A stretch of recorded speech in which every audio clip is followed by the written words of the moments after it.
Bismillahirrahmanirrahim.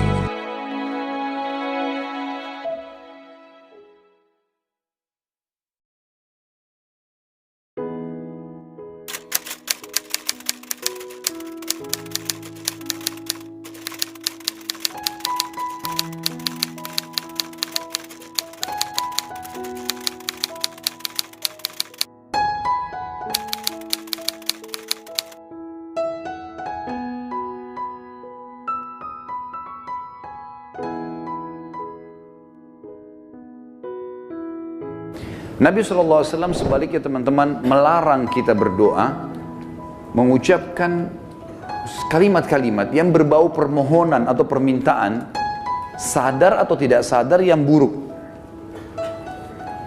Kata Nabi SAW dalam hadis Bukhari, janganlah seseorang di antara kalian mengucapkan kalimat doa, permintaan atau munajat atau penyampaian sesuatu kepada Sang Pencipta yang buruk, baik buat dirinya, baik buat keluarganya, baik buat hartanya, karena jangan sampai malaikat lewat dan mengiyakannya.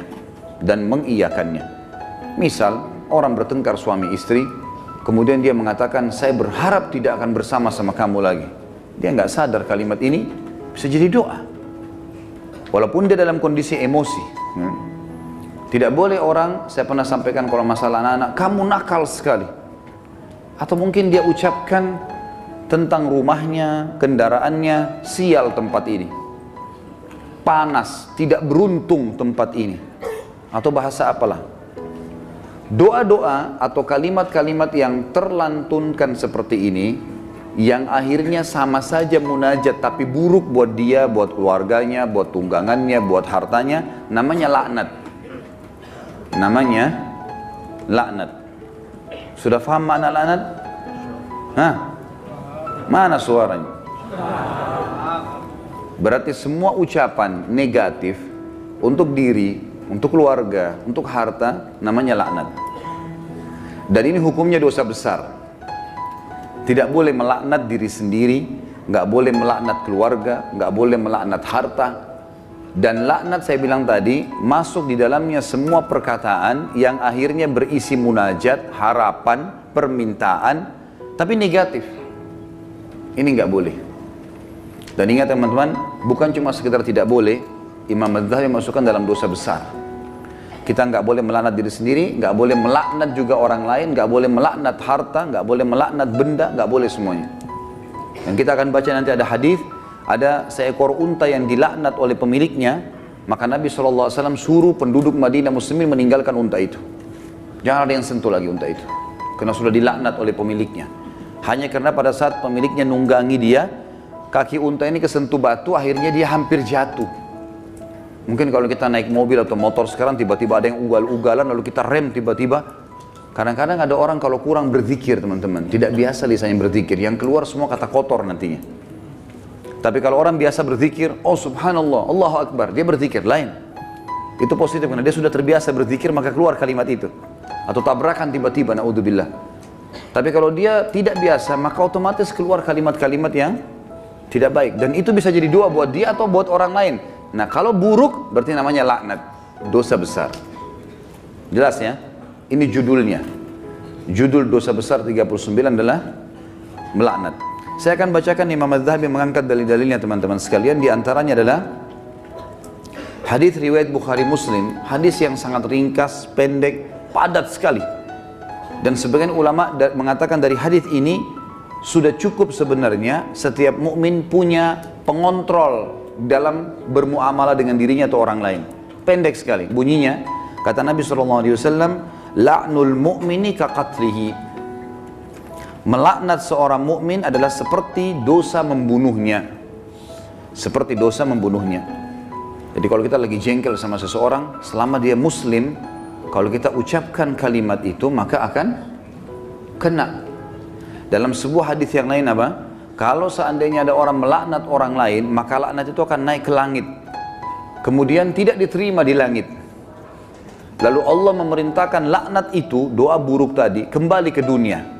Kalau orang yang disebutkan padanya laknat berhak mendapatkannya, memang dia orang pelaku itu, maka akan kembali padanya. Tapi kalau tidak, maka akan kembali pada pengucapnya.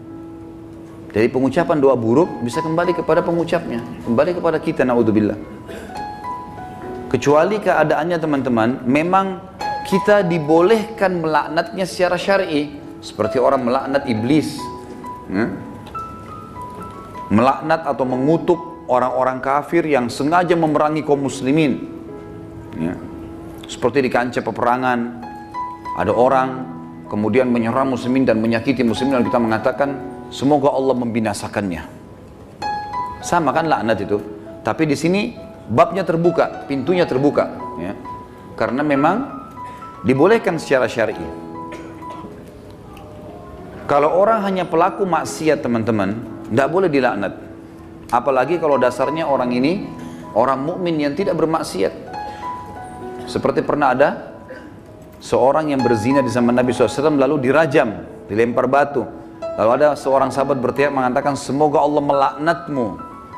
Kenapa? Karena dia berzina. Dan memang nyata, kepergok, lagi dihukum. Berarti orang lagi buat maksiat kan? Sama kalau kita orang lagi mabuk misalnya di pinggir jalan. Tetap nggak boleh dilaknat teman-teman. Lebih baik kita ucapkan apa? Jangan kita bilang semoga Allah binasakanmu, mudah-mudahan mobilmu tabrakan. Nah, ini nggak boleh kita ucap. Ya Allah berikan hidayah. Karena pengucapan ini laknat tadi. Kalau tidak kembali ke dia, dan memang tidak akan kembali ke orang-orang ini, kecuali tadi yang saya bilang orang yang dikhususkan, iblis, syaitan, ya, orang-orang kafir yang menyakiti muslimin, ada memang pintu-pintunya saja. Kalau tidak, cuma orang yang bermaksiat dari kaum muslimin tidak boleh, apalagi dasarnya bukan orang bermaksiat. Para ulama, para dai, para orang-orang soleh dan solehah diolok-olok, dicaci maki, ini semua masuk dalam masalah bahasan laknat. Melaknat orang mukmin maka lebih berat atau bahkan sama dengan membunuhnya. Kita tahu membunuh dosa besar, sebagaimana sudah kita bahas juga di dosa besar kita yang kedua. Masalah membunuh adalah dosa besar dan itu sangat berat. Dan membunuh orang mukmin teman-teman sekalian, itu dalam ayat Al-Quran disebutkan termasuk yang diancam kekal di neraka selain kekafiran, kemunafikan, kemusyrikan, juga dalam membunuh mukmin secara sengaja. Ini ada ancaman kekal di api neraka, gitu kan? Dan ini masih khilaf di antara ulama memang, tapi umumnya ulama mengatakan zahir hadis ayatnya begitu. Wa may yaqtul mu'mina muta'ammidan fajazaohu jahannam khalidina fiha. Siapa yang bunuh orang mukmin, maka dia akan disiksa atau dikekalkan di dalam api neraka, yang itu ada di dosa besar nomor 2. Maka dia akan dimasukkan ke dalam api neraka dan dia akan kekal di dalamnya. Maaf, sebentar saya pastikan lagi.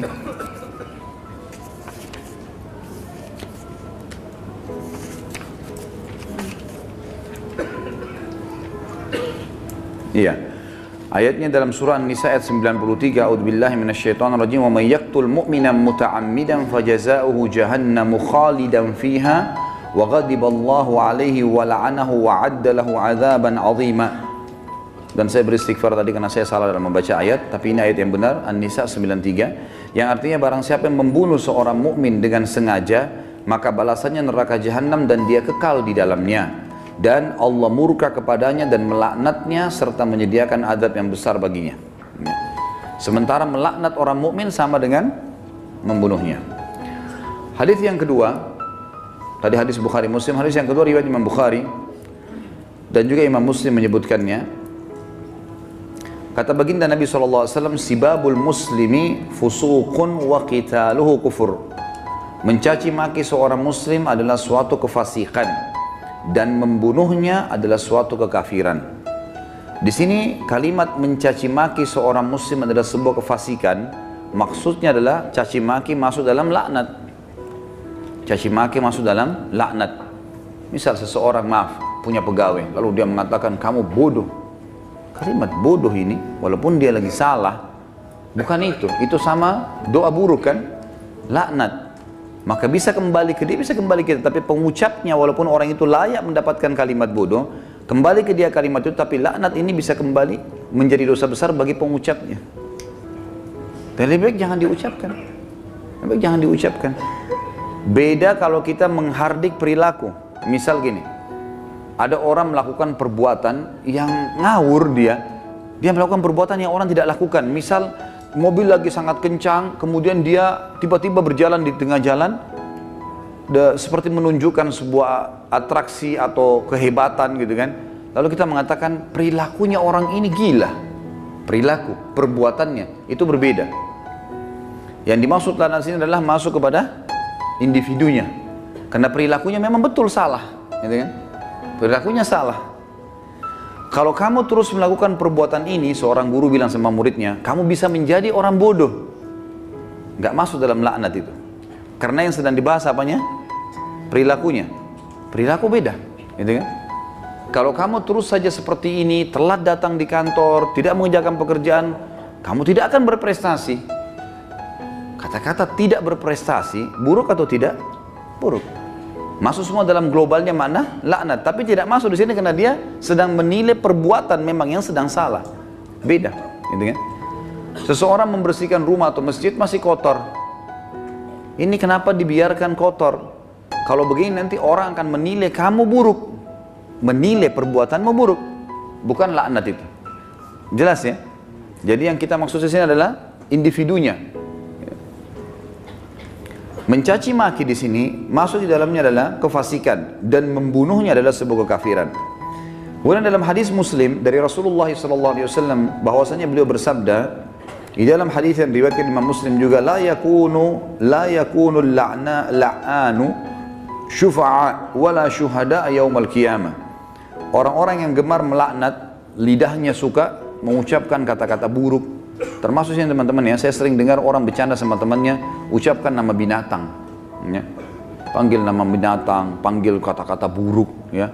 Kadang-kadang kalau ditanya apa itu, oh itu artinya ini, oh itu arti buruk semua. Walaupun dia cuma bercanda sama temannya. Di sini dikatakan orang yang suka melaknat, lisannya suka diucapkan kata-kata negatif begini untuk dirinya, untuk orang lain, untuk kendaraan, untuk tunggangan, harta dan seterusnya, tidak akan bisa memberi syafaat. Dan syafaat adalah pertolongan. Saya pernah tekankan teman-teman, syafaat itu akan didapatkan bagi kalau manusia biasa kayak kita, kalau timbangan amal kita sudah lolos. Kalau kita sudah ditimbang amal baik, amal buruk, lalu amal baik kita lebih banyak, maka kita akan bisa memberikan syafaat orang lain. Sebagian ulama mengatakan sesuai dengan kadar lebihnya pahalanya dia. Misal pahalanya 10.000, dosanya 100, maka lebihnya, selisihnya dia bisa membantu orang sejumlah itu, tapi bukan diambil pahala dia, cuman kadarnya saja. Ini ulama ambil daripada hadis Nabi SAW yang berbunyi, sesungguhnya akan ada dari umatku yang bisa memberikan syafaat sejumlah suku Mudar. Suku Mudar adalah suku Arab yang sangat banyak jumlahnya, gitu kan? Ada orang kena banyak sekali amal solehnya, dosanya sedikit, dia lolos, kemudian dia bisa memberikan pertolongan sampai satu suku, gitu kan? Lalu lanjutan hadis kata Nabi SAW, dan ada juga di antara umatku yang akan saking besarnya dosa yang dia lakukan, yang akan membesar di neraka sampai dia sendiri menjadi salah satu sudut neraka itu. Tapi saksi bahasan kita potongan pertamanya. Orang yang suka melaknat teman-teman tidak boleh memberi syafaat. Sebagian ulama mengatakan syafaat di sini masuk dunia dan akhirat. Artinya kalau ada orang mau merekomendasikan orang lain, tidak layak dia bisa memberikan rekomendasi kalau dia sendiri suka melaknat. Suka menghardik, suka mencaci maki, suka menyalahkan, ya, mendoakan yang buruk. Dan juga dia tidak akan menjadi saksi untuk umat-umat yang lain yang disampaikan risalah pada mereka pada hari kiamat. Karena nanti kita akan menjadi saksi hari kiamat. Nanti dalam sebuah hadis dikatakan Nuh alaihissalam didatangkan oleh Allah di mahsyar bersama dengan kaumnya. Lalu Allah tanya, hai Nuh, kau sudah sampaikan belum apa yang saya perintahkan? Kata Nuh, sudah ya Allah. Tanya kaumnya, apakah Nuh sudah dakwakan kalian? Enggak pernah Nuh datang kepada kami. Lalu kata Allah SWT kepada Nuh, siapa saksimu Nuh? Dia bilang Muhammad dan ke umatnya. Dipanggillah Nabi Muhammad SAW dengan kita semua memberikan syafaat. Ya, kita memberikan kesaksian, kesaksian. Bahwasanya betul Nabi Nuh sudah menyampaikan dan kami terima dalam Al-Quran dari surah Nuh engkau turunkan ya Allah. Jumlahnya sekian ayat, lalu ayat-ayatnya ditilawakan sehingga kaum Nuh tidak bisa membantah. Karena apa yang mereka lakukan Allah sudah sampaikan dalam Al-Quran. Nah, orang yang suka melaknat tidak bisa ikut-ikutan memberikan kesaksian. Tentu ini sebuah kebanggaan pada hari kiamat ya. Karena kita bisa jelas, oh ini umat Muhammad, umat yang terbaik. Karena kita umat terbaik. Sebagaimana sabda Nabi SAW dalam sebuah hadis yang sahih yang lain. Tidak ada satupun umat sebelum kalian kecuali berharap menjadi kalian, gitu kan? Karena besarnya fadilah kita sebagai umat Nabi Muhammad SAW. Nabi SAW juga mengingatkan agar setiap muslim tidak boleh memilih teman yang suka melaknat atau lisannya suka mengucapkan kata-kata yang tidak baik. Nah, itu disebutkan di dalam riwayat Imam Muslim. Kata Nabi SAW, la yanbaghi li sadiqin an yakuna la'anan. Tidaklah patut bagi seorang teman menjadi seorang tukang laknat atau suka melaknat. Kita sudah tahu kalau kita ketemu kemudian dia suka mencaci maki atau ucapkan kalimat buruk buat dirinya kah, buat orang lain kah, gitu kan? Itu semua buruk. Ya, ini buruk teman-teman sekalian. Sama dengan yang saya lihat orang sering sebut di Jakarta lata, sembarangan ucap-ucapan. Dan ini saya, Allahu a'lam, saya pribadi melihat, mungkin saya salah ya, tapi saya melihat ini mungkin karena dibiasakan saja. Dianggap bahan bercandaan awalnya, lama-lama jadi kebiasaan dia. Lama-lama, karena ini kalau kita tanyakan di teman-teman medis mungkin tidak ada penyebabnya ini. Bukan orang yang gila. Jadi dia cuma karena menganggap lucu, dia anggap juga orang-orang anggap dia jadi lucu, jadi ngucapin kata-kata yang tidak baik. Ini juga masuk. Kalimat-kalimat buruknya bisa jadi laknat karena orang yang tidak dihitung, tidak dihisab oleh Allah, hanya anak kecil sebelum balik, orang gila sampai sadar, gitu kan? Dan juga orang tidur sampai dia bangun. Selain daripada ini akan dihisab oleh Allah Subhanahu wa taala.